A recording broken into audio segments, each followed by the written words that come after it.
সবাইকে merry Christmas in advance. চলে এসেছি কেক রেসিপি নিয়ে তোমাদের জন্য, যেখানে আমি নিয়ে নিয়েছি 1 কাপ পরিমাণে সুগার পাউডার, আমি 1/2 কাপ পরিমাণে বাটার। এই জায়গায় তোমরা সাদা তেলও ব্যবহার করতে পারো, যেটা তোমাদের মনে হয় সেটাই ব্যবহার করতে পারো। তারপরে আমি এখানে দিয়ে দিয়েছি 1 চা চামচ ভ্যানিলা এসেন্স। ভ্যানিলা এসেন্স দেওয়ার পর রুম টেম্পারেচারে রাখা আমি দুধ ব্যবহার করলাম। সেই দুধটাকে আমি এখানে দিয়ে মিশ্রণটাকে খুব ভালোভাবে মিক্স করলাম। তারপর আমি বানাবো সুগার ক্যারামেল।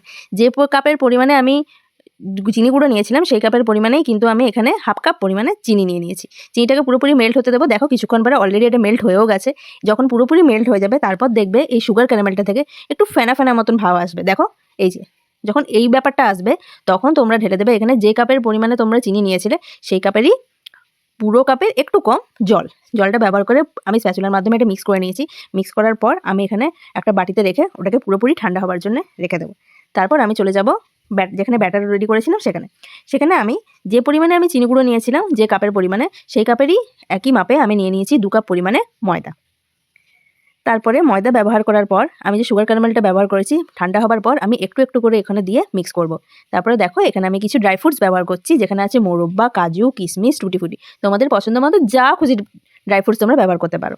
তারপর আমি এটাকে খুব ভালো করে মিক্স করলাম। তারপরে আমি আরেকটু দুধ ব্যবহার করেছি, কারণ ব্যাটারটাতে আরেকটু পরিমাণে দুধ লাগবে। কিন্তু মনে রাখবে দুধটা কিন্তু অবশ্যই রুম টেম্পারেচারে থাকবে, সেই দুধটাই কিন্তু তোমাদের ব্যবহার করতে হবে।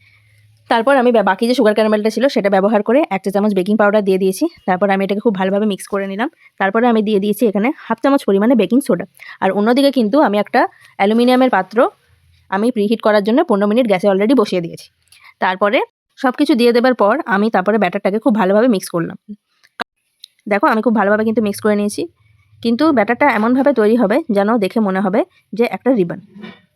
এইরকম ব্যাটার কিন্তু তোমাদের তৈরি করতে হবে, ঠিক আছে? তারপর আমি একটা অ্যালুমিনিয়ামের বাটি নিয়ে নিয়েছি। তোমাদের কাছে কেক টিন থাকলে তোমরা সেটাই ব্যবহার করবে। আমি এটাতে বাটার পেপারে দিয়ে অয়েল গ্রিস করে রেডি করে নিয়েছি। এরপর আমি ব্যাটারটা এখানে পুরোটা ঢেলে দিলাম।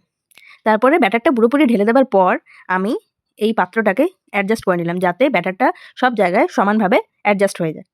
এভাবে আমি একটু অ্যাডজাস্ট করে নিলাম। তারপর আমি যে পাত্রটা বসিয়েছিলাম প্রিহিট করার জন্য সেটাতে আমি এই কেক টিনটা বসিয়ে দিচ্ছি। আমি এখানে কিছুটা বালি নিয়েছি আর উপরে একটা স্ট্যান্ড দিয়েছি।